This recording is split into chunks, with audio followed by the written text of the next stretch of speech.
नमस्कार दोस्तों, RACIT गुरुजी YouTube channel पर आपका हार्दिक स्वागत है।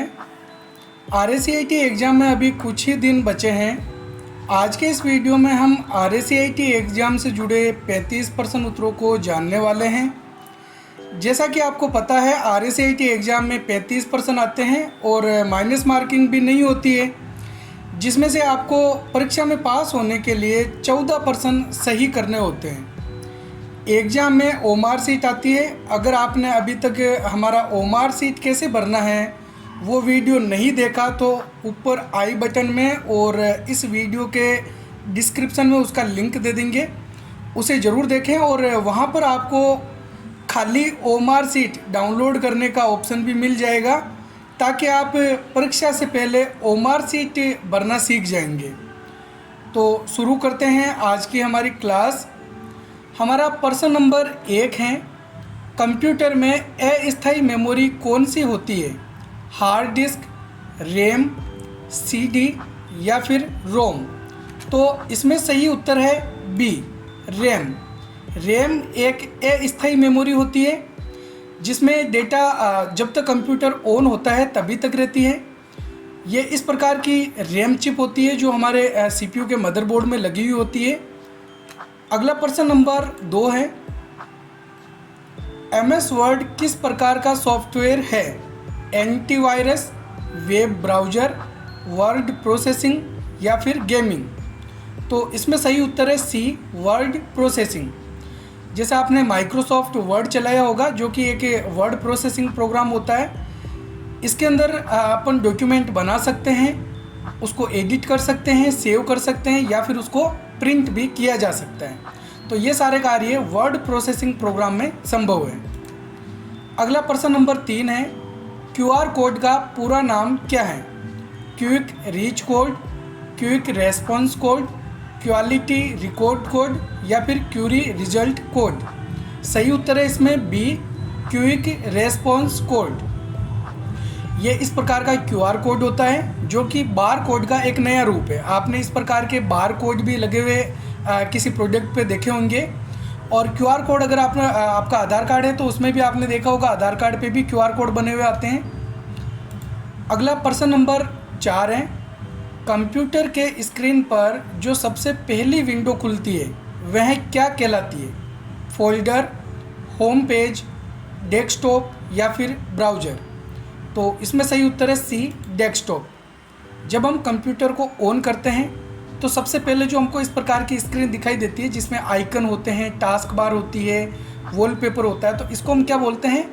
डेस्कटॉप बोलते हैं। प्रश्न नंबर 5 है, फ़ोटो को कंप्यूटर में डालने के लिए कौन सी डिवाइस लगाई जाती है? मॉनिटर, कीबोर्ड, स्कैनर या फिर प्रोजेक्टर? तो इसमें सही उत्तर है सी, स्कैनर। अगर हमारे पास में कोई फ़ोटो है जिसका हमने प्रिंट आउट निकाल रखा है, यानी जो हार्ड कॉपी के रूप में, उसको हम इस प्रकार से स्कैनर के अंदर रखते हैं और जब हम स्कैन करते हैं तो ये जो हार्ड कॉपी होती है वो सॉफ्ट कॉपी में बदल जाती है, यानी हमारे कंप्यूटर के अंदर इसकी एक फाइल सेव हो जाती है। तो हार्ड कॉपी को सॉफ्ट कॉपी में बदलने के लिए किसका प्रयोग किया जाता है? स्कैनर का प्रयोग किया जाता है। और इसके अलावा अगर कुछ कंप्यूटर के अंदर सॉफ्ट कॉपी के अंदर डेटा है, उसको हम हार्ड कॉपी के रूप में लेना चाहते हैं, तो इसके लिए किसका प्रयोग करते हैं? प्रिंटर का। तो ये भी आपको याद रखना है। प्रश्न नंबर 6 है, ATM का पूरा नाम क्या है? Automated teller machine, any time money, auto transaction machine या फिर ऑटो टेलर मनी? इसमें सही उत्तर है ए, ऑटोमेटेड टेलर मशीन। इस प्रकार की मशीन का प्रयोग तो आपने किया होगा पेमेंट निकालने के लिए। इसमें हम ATM कार्ड लगाते हैं और हमारे जो पिन नंबर होते हैं वो लगाकर अपन पेमेंट निकाल सकते हैं। तो ATM की फुल फॉर्म क्या होगी? Automated teller machine. अगला प्रश्न नंबर 7, रैम को क्या कहा जाता है? Non volatile storage, read write memory, core memory या फिर उपरोक्त में से कोई नहीं? तो इसमें सही उत्तर है बी, रीड राइट मेमोरी। यानी कि इसके अंदर हम डेटा को रीड कर सकते हैं और राइट भी कर सकते हैं। प्रश्न नंबर 8 है, कंप्यूटर नेटवर्क का सबसे अच्छा उदाहरण कौन सा है? फेसबुक, इंटरनेट, माइक्रोसॉफ्ट वर्ड या फिर कीबोर्ड? तो सही उत्तर है इसमें बी, इंटरनेट। इंटरनेट के द्वारा अपन दुनिया भर के कंप्यूटरों को, डिवाइसों को कनेक्ट करके रख सकते हैं। यानी अपन को कोई जानकारी है, जैसे कोई मेल भेजना है, वो दुनिया में किसी भी कोने में बैठा हुआ कोई व्यक्ति है, हम उसको मेल कर सकते हैं उसकी मेल आईडी के द्वारा। तो इंटरनेट के जरिए ही अपन मेल भेज पाते हैं या अदर जो कम्युनिकेशन है वो कर पाते हैं। तो नेटवर्कों का नेटवर्क, सबसे बड़ा नेटवर्क कौन सा है? इंटरनेट। अगला प्रश्न नंबर 9 है, कंप्यूटर में रिसाइकल बिन का उपयोग क्या है? डिलीट की गई फाइल को संग्रहित करना, नया फोल्डर बनाना, इंटरनेट चलाना या फिर गेम खेलना? तो इसमें सही उत्तर है ए, डिलीट की गई फाइल को संग्रहित करना। हम जो भी फाइलें डिलीट करते हैं, फाइल फोल्डर्स, वो सारे रिसाइकल बिन में चले जाते हैं। इस प्रकार का रिसाइकल बिन का आइकन आपने डेस्कटॉप पे बना हुआ देखा होगा। इसमें डिलीट की हुई फाइलों को अस्थायी रूप से रखा जाता है। अगला प्रश्न नंबर 10 है, विंडोज 11 में नया स्टार्ट मेन्यू डिजाइन किस पर केंद्रित है? Live tiles, task bar, widgets या फिर टास्क व्यू? तो इसमें सही उत्तर है बी, टास्क बार। आपने देखा होगा विंडोज 11 के अंदर जो टास्क बार होती है उसके बीच में ये स्टार्ट मेन्यू दे रखा होता है। तो स्टार्ट मेन्यू कहाँ पर केंद्रित होता है? टास्क बार पे होता है। प्रश्न नंबर 11 है, ईमेल भेजने के लिए किसका उपयोग किया जाता है? VLC प्लेयर, जीमेल, पेंट या फिर MS एक्सेल? तो इसमें सही उत्तर है बी, जीमेल। जीमेल का प्रयोग हम ईमेल भेजने के लिए कर सकते हैं। आपको ध्यान में रखना है, ईमेल का ही एक भाग है जीमेल। जैसे जीमेल हो गया, Yahoo mail, Rediff mail, Outlook mail, ये सारे ईमेल के ही भाग होते हैं। तो इसमें से एक है जीमेल, जो कि सबसे ज़्यादा प्रचलित है ईमेल भेजने के लिए। प्रश्न number 12, Rajasthan single sign on यानी कि SSO सिस्टम का उद्देश्य क्या है? एक ही लॉगिन से अनेक सरकारी सेवाओं तक पहुंच, नागरिकों के लिए सुरक्षित पासवर्ड प्रबंधन, व्यवसाय पंजीकरण के लिए सिंगल विंडो मंजूरी या फिर इलेक्ट्रॉनिक दस्तावेजों पर हस्ताक्षर करना? तो इसमें सही उत्तर है ए, एक ही लॉगिन से अनेक सरकारी सेवाओं तक पहुंच। तो SSO की फुल फॉर्म भी आपको याद में रखना है। SSO की फुल फॉर्म क्या होगी? Single sign on. यानी कि एक इस प्रकार का पोर्टल गवर्नमेंट के द्वारा बनाया गया है जिसको हमको एक बार लॉगिन करना है और सरकारी सेवाओं का वहाँ पर अपन यूज कर सकते हैं एक ही लॉगिन करने पे। अलग अलग वेबसाइटों के लिए अलग अलग ID पासवर्ड हमको रखने की ज़रूरत नहीं पड़ती है। प्रश्न नंबर 13 है, निम्न में से कौन सा इनपुट डिवाइस है? प्रिंटर, मॉनिटर, माउस या फिर स्पीकर? तो सही उत्तर है इसमें सी, माउस। माउस क्या है? एक इनपुट डिवाइस है। यानी कि बाकी ये जो तीनों ऑप्शन दे रखे हैं वो क्या है? आउटपुट डिवाइस के उदाहरण है। प्रिंटर, मॉनिटर, स्पीकर, प्रोजेक्टर, ये सब आउटपुट उदाहरण होते हैं। अगला प्रश्न नंबर 14 है, नए पैन कार्ड के लिए आवेदन करने के लिए किस फॉर्म का उपयोग किया जाता है? Form 16, form 49A, form 26AS या फिर फॉर्म 15G? अगर हमको नया पैन कार्ड बनाना है तो उसके लिए हम कौन सा फॉर्म काम में लेते हैं? तो सही आंसर है इसमें बी, फॉर्म 49A काम में लिया जाता है। इस प्रकार का पैन कार्ड होता है। पैन कार्ड तो आपने देखा ही होगा और इसका प्रयोग अपन ज़्यादातर बैंक में जब अकाउंट खुलवाते हैं या अपन को अकाउंट की लिमिट बढ़वानी होती है, KYC करवानी होती है, तो उस समय इसकी ज़रूरत पड़ती है ITR भरने के लिए। अगला प्रश्न नंबर 15 है, Ctrl+S शॉर्टकट का क्या उपयोग है? सेव करने के लिए, प्रिंट करने के लिए, कॉपी करने के लिए या फिर पेस्ट करने के लिए? तो सही उत्तर है इसमें ए, सेव करने के लिए। जब हम किसी फाइल को सेव करना चाहते हैं तो उसके लिए हम ज़्यादातर सॉफ्टवेयर्स के अंदर क्या शॉर्टकट कुंजी काम में लेते हैं? Ctrl+S। जब Ctrl+S हम बटन दबाते हैं, जैसे माइक्रोसॉफ्ट वर्ड में इस प्रकार की विंडो ओपन होती है। इसके अंदर हमको वो लोकेशन सेलेक्ट करनी होती है कि हम किस जगह फ़ाइल को सेव करना चाहते हैं। फ़ाइल का नाम लिखना होता है और उसके बाद में जैसे ही सेव बटन पे क्लिक करते हैं वो फ़ाइल उस नाम से सेव हो जाती है। अगला प्रश्न नंबर 16 है, आधार नंबर में कितने अंक होते हैं? 10, 12, 16 या फिर 8? तो लगभग आप सभी को इसका आंसर पता होना चाहिए और पता होगा भी। तो आधार कार्ड में कितने अंक होते हैं, कितने डिजिट होते हैं? 12 डिजिट होते हैं। ठीक है। अगला प्रश्न नंबर 17, निम्नलिखित में से कौन सा एंटीवायरस प्रोग्राम है? नॉर्टन, क्विक हिल, K7 या फिर उपरोक्त सभी? तो इसमें सही उत्तर है डी, उपरोक्त सभी। ये सब एंटीवायरस प्रोग्राम के उदाहरण हैं। इसके अलावा आपको एक चीज़ और ध्यान में रखनी है, हम जो विंडोज़ 10 या विंडोज़ 11 यूज करते हैं उसके अंदर माइक्रोसॉफ्ट कंपनी का एक ऑलरेडी एंटीवायरस सॉफ्टवेयर इंस्टॉल किया हुआ होता है, उसका नाम है विंडोज़ डिफेंडर। तो विंडोज़ डिफेंडर माइक्रोसॉफ्ट कंपनी का बनाया गया एंटीवायरस प्रोग्राम है जो कि विंडो 10 या विंडो 11 के अंदर ऑलरेडी शामिल किया हुआ होता है। नेक्स्ट प्रश्न नंबर 18 है, कौन सा कंप्यूटर वायरस आपके कंप्यूटर पर होने वाली हर गतिविधि को रिकॉर्ड करता है? DOS, मेलवेयर, ट्रैपर या फिर कीलॉगर? हम जो भी कंप्यूटर में कार्य कर रहे हैं, जो भी कीवर्ड्स टाइप कर रहे हैं, वो सारा रिकॉर्ड सेव करके जिस व्यक्ति ने हमारे कंप्यूटर के अंदर वो सॉफ्टवेयर इंस्टॉल किया है उसको वो जानकारी भेज दी जाती है। तो इस प्रकार का जो सॉफ्टवेयर होता है उसको हम बोलते हैं कीलॉगर। ठीक है। जो भी कीवर्ड्स टाइप कर रहे हैं, जो भी वेबसाइट ओपन कर रहे हैं, जो सॉफ्टवेयर चला रहे हैं, उनकी सारी जानकारी कीलॉगर के माध्यम से हैकर्स तक पहुंच जाती है। प्रश्न नंबर 19 है, कंप्यूटर में डेटा किस रूप में संग्रहित होता है? वर्ड्स, नंबर, बाइनरी या फिर फोटो? तो इसमें सही उत्तर है सी, बाइनरी। बाइनरी कोड के अंदर जो है हम कंप्यूटर में जो भी डेटा संग्रहित करते हैं वो सेव रहता है। बाइनरी कोड का आधार 2 होता है, 0 और 1। ठीक है। तो 0 का मतलब सर्किट ऑफ और 1 का मतलब सर्किट ऑन होता है। अगला प्रश्न नंबर 20, एक वेबसाइट का यूनिक पता क्या कहलाता है?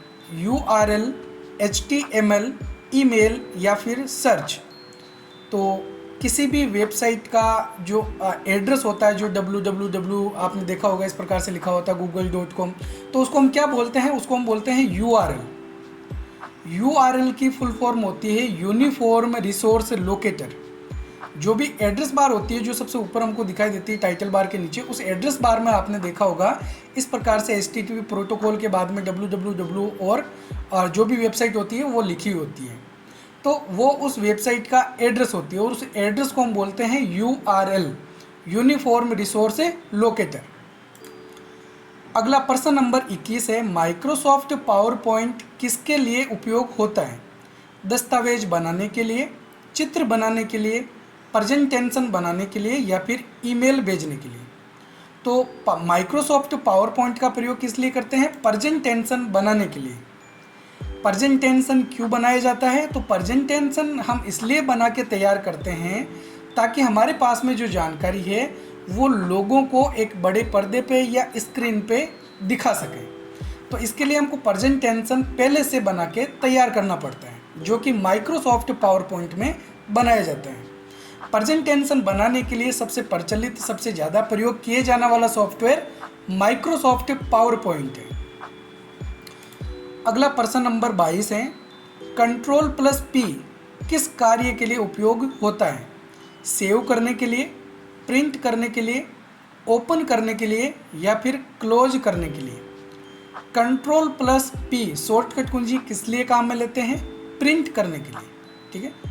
इसके लिए हमको कंट्रोल बटन को दबाए रखना होता है और P बटन दबाते हैं तो एक प्रिंट विंडो खुलती है जिसके अंदर हमको प्रिंटर को सिलेक्ट करना होता है और पेज की साइज, मार्जिन वो सब चुन के जब हम प्रिंट करते हैं तो प्रिंटर के द्वारा हार्ड कॉपी प्राप्त हो जाती है।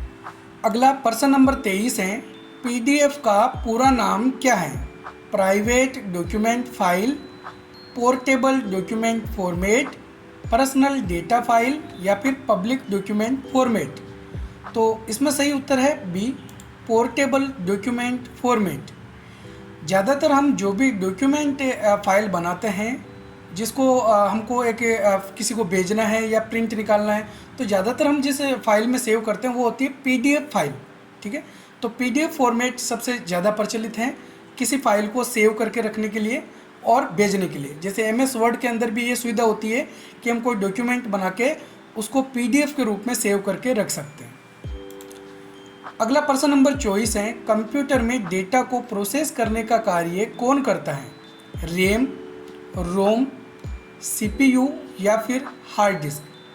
कंप्यूटर में जो भी हम डेटा कंप्यूटर में इनपुट करते हैं उसको प्रोसेसिंग करने का जो काम होता है वो होता है सीपीयू का। सीपीयू की फुल फॉर्म होती है सेंट्रल प्रोसेसिंग यूनिट। ठीक है, इस प्रकार की जो चिप होती है जिसको हम माइक्रो प्रोसेसर या प्रोसेसर के नाम से जानते हैं, तो ये जो प्रोसेसर होता है इसी को ही सीपीयू कहा जाता है। अगला प्रश्न नंबर 25 है, कंप्यूटर के जनक किसे कहा जाता है? बिल गेट्स को, एलन ट्यूरिंग को, चार्ल्स बेबेज को या फिर टिम बर्नर्स-ली को। तो सही उत्तर है इसमें सी, चार्ल्स बेबेज को। आप सभी को इस क्वेश्चन का आंसर शायद ऑलरेडी पता होगा क्योंकि ये क्वेश्चन कई बार एग्जाम में रिपीट होता रहता है। अगला प्रश्न नंबर 26 है, कंप्यूटर को ऑन करने की प्रक्रिया को क्या कहते हैं? लॉगिन, बूटिंग, फॉर्मेटिंग या फिर इंस्टॉलिंग। तो जब हम कंप्यूटर को सीपीयू से पावर बटन दबा के ऑन करते हैं तो वो जो कंप्यूटर प्रोसेस करता है वो उस प्रोसेसिंग को हम बोलते हैं बूटिंग प्रोसेस। आपने देखा होगा जब हम कंप्यूटर को ऑन करते हैं तो कंप्यूटर इस प्रकार से कुछ प्रोसेस कर रहा होता है, वो प्रोसेस बूटिंग प्रोसेस कहलाती है। बूटिंग प्रोसेस भी दो प्रकार की होती है, कोल्ड बूटिंग और warm booting. Cold booting, warm booting या बूटिंग प्रोसेस क्या होती है उसका हमने एक सेपरेट वीडियो बना रखा है, उसका वीडियो ऊपर आई बटन में मिल जाएगा, उसको आप एक बार ज़रूर देखें। अगला प्रश्न नंबर 27 है, ईमेल भेजने के लिए क्या आवश्यक है? मोबाइल नंबर, पासपोर्ट, ईमेल पता या फिर एटीएम कार्ड। तो सही उत्तर है इसमें सी, ईमेल पता। अगर हम किसी को ईमेल भेज रहे हैं, ये भी ध्यान में रखना, जब हम कोई नई ईमेल भेजते हैं तो किस बटन पे क्लिक किया जाता है? कंपोज बटन पे। हमको कंपोज वाला ऑप्शन चुनना होता है, तब इस प्रकार की विंडो खुलती है और उसके अंदर टू के अंदर हम उस व्यक्ति का ईमेल एड्रेस लिखते हैं जिसको ईमेल भेजना है। ठीक है, तो किसी व्यक्ति को ईमेल भेजने के लिए हमको उस व्यक्ति की क्या डिटेल चाहिए होगी? उसकी ईमेल आईडी चाहिए होगी।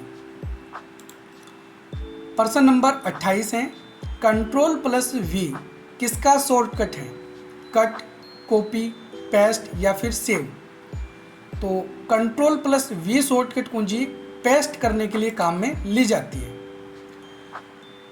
और कॉपी करने के लिए Ctrl+C, कट करने के लिए Ctrl+X का प्रयोग किया जाता है, ये भी आपको याद रखना है। सेव करने के लिए आपको अभी पहले ही बताया था Ctrl+S का प्रयोग करते हैं। प्रश्न नंबर 29 है, MS वर्ड में कौन सी फाइल सेव होती है? .xlsx, .pptx, .docx या फिर .mp3। तो इसमें सही आंसर है सी, .docx। माइक्रोसॉफ्ट वर्ड में जो फाइल बनती है उस फाइल का एक्सटेंसिव नेम होता है .docx। आपको यहाँ पे ये भी ध्यान में रखना है कि अगर माइक्रोसॉफ्ट वर्ड का कोई पुराना वर्जन है, 2003 का वर्जन या उससे पुराना वर्जन, तो 2003 के वर्जन में जो इसका एक्सटेंसिव नेम होगा वो होगा .doc, यानी X से जुड़ा हुआ नहीं होगा। लेकिन 2003 के बाद जितने भी वर्जन आए हैं, 2007, 2010 या अभी हम RKCL में 2019 को यूज कर रहे हैं, तो उन सभी के अंदर फाइल एक्सटेंसिव नेम .docx होगा। एक्सेल का एक्सटेंसिव नेम .xlsx होता है और पावर पॉइंट में बनने वाली फाइल का एक्सटेंसिव नेम .pptx होता है। अगला प्रश्न नंबर 30 है, स्प्रेडशीट किस सॉफ्टवेयर में बनाई जाती है? वर्ड, पावर पॉइंट, एक्सेल या फिर पेंट। तो इसमें सही आंसर है सी, एक्सेल। इसको हम MS एक्सेल या माइक्रोसॉफ्ट एक्सेल के नाम से जानते हैं। इसके अंदर स्प्रेडशीट बना सकते हैं। एक्सेल के अंदर बनने वाली फाइल को वर्क बुक भी कहा जाता है, तो ये भी ध्यान में रखना है। वर्क बुक या फिर स्प्रेडशीट कौन से सॉफ्टवेयर में बनती है? एक्सेल में बनती है। वर्क बुक कई सारी जो सीट होती है जिसको हम स्प्रेडशीट बोलते हैं या फिर वर्क शीट बोलते हैं, तो कई सारी वर्क शीट से या सीट से मिलकर क्या बनती है? वर्क बुक बनती है। पावर पॉइंट के अंदर जो पेज होता है उसको हम बोलते हैं स्लाइड, और कई सारी स्लाइडों से मिलकर जो फाइल बनती है उसको हम बोलते हैं प्रेजेंटेशन फाइल। और माइक्रोसॉफ्ट वर्ड में जो फाइल बनती है उसको हम बोलते हैं डॉक्यूमेंट, और डॉक्यूमेंट बहुत सारे पेजों से मिलकर बनता है। अगला प्रश्न नंबर 31, MS पावर पॉइंट का उपयोग किस लिए किया जाता है? प्रेजेंटेशन बनाने के लिए, गेम खेलने के लिए, वीडियो देखने के लिए या फिर वेब सर्फिंग करने के लिए? तो इसमें सही आंसर है ए, प्रेजेंटेशन बनाने के लिए। अगर हम माइक्रोसॉफ्ट पावर पॉइंट में प्रेजेंटेशन बनाना चाहते हैं तो इसमें बहुत सारे ऐसे विकल्प होते हैं जिसके ज़रिए आसानी से प्रेजेंटेशन फाइल बनाई जाती है। सबसे ज़्यादा प्रचलित सॉफ्टवेयर यही है प्रेजेंटेशन बनाने के लिए। प्रश्न नंबर 32 है, कंप्यूटर में .mp3 फाइल किस प्रकार की होती है? टेक्स्ट, वीडियो, ऑडियो या फिर इमेज? तो सही उत्तर है इसमें सी, ऑडियो फाइल। यानी कि ऐसी फाइल जिसको हम सुन सकते हैं, स्पीकर, हेडफोन लगा के उसको सुना जा सकता है। तो जो सुनने वाली फाइल होती है उसका एक्सटेंशन नेम क्या होता है? .mp3 होता है। प्रश्न नंबर 33, किसी फोल्डर को खोलने के लिए किस क्रिया का उपयोग होता है? Right click, double click, scroll या फिर ड्रैग?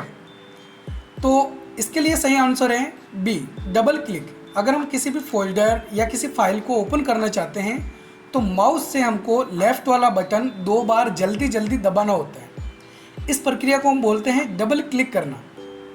और माउस के राइट वाले बटन को दबाना, इसको हम बोलते हैं राइट क्लिक करना। ठीक है, तो ये भी आपको ध्यान में रखना है। और अगर हम इस लेफ़्ट वाले बटन को एक बार दबा रहे हैं, इसको हम सिंगल क्लिक करना या फिर क्लिक करना बोल सकते हैं। अगला प्रश्न नंबर 34 है, इंटरनेट चलाने के लिए कौन सी डिवाइस आवश्यक है? कीबोर्ड, प्रिंटर, मोडेम या फिर स्कैनर? तो इसमें सही आंसर है सी, इंटरनेट चलाने के लिए मोडेम की आवश्यकता होती है। मोडेम एक्सटर्नल भी होते हैं, जैसे यहाँ पे देख सकते हैं ये चित्र एक्सटर्नल मोडेम का है। इसके अलावा इंटरनल मोडेम भी होते हैं जो हमारे सिस्टम में यानी CPU के अंदर ऑलरेडी लगे हुए होते हैं। तो मोडेम के द्वारा ही इंटरनेट हम चला सकते हैं कंप्यूटर में। प्रश्न नंबर 35 है, ऑनलाइन खरीदारी को क्या कहते हैं? Net banking, e commerce, e governance या फिर ईमेल? तो इसमें सही आंसर है B, e commerce. Amazon, Flipkart, Myntra, Snapdeal, ये सब आपने नाम सुने होंगे। ये ई कॉमर्स वेबसाइट होती है, यानी कि ऐसी वेबसाइट जिसके माध्यम से हम ऑनलाइन सामान को खरीद या बेच सकते हैं, वो वेबसाइट ई कॉमर्स वेबसाइट कहलाती है। अब ज़्यादातर हम बेचते तो नहीं, ये खरीदते हैं। ठीक है, जैसे अमेजोन, फ्लिपकार्ट तो आपने नाम सुना है। तो अमेजोन, फ्लिपकार्ट से हम क्या करते हैं? सामान को खरीदते हैं। तो खरीद सकते हैं, बेच सकते हैं। कई वेबसाइटें ऐसी होती है जिसके द्वारा हम कोई प्रोडक्ट हमारा बना हुआ है तो उसको बेच भी सकते हैं। तो खरीदना, बेचना यानी ऑनलाइन जो व्यापार होता है उसको हम बोलते हैं ई कॉमर्स। तो उम्मीद है आपको ये सारे 35 प्रश्न अच्छे से समझ में आ गए होंगे। आप कमेंट करके ज़रूर बताएं कि आपके इन 35 प्रश्नों में से कितने प्रश्न उत्तर सही हो रहे हैं। और अगर आपको हमारा वीडियो पसंद आया तो वीडियो को लाइक और हमारे चैनल को सब्सक्राइब ज़रूर करें, क्योंकि हमारे RSCIT गुरुजी यूट्यूब चैनल पर हम इसी प्रकार के और नए नए वीडियोज़ आपके लिए लाते रहेंगे।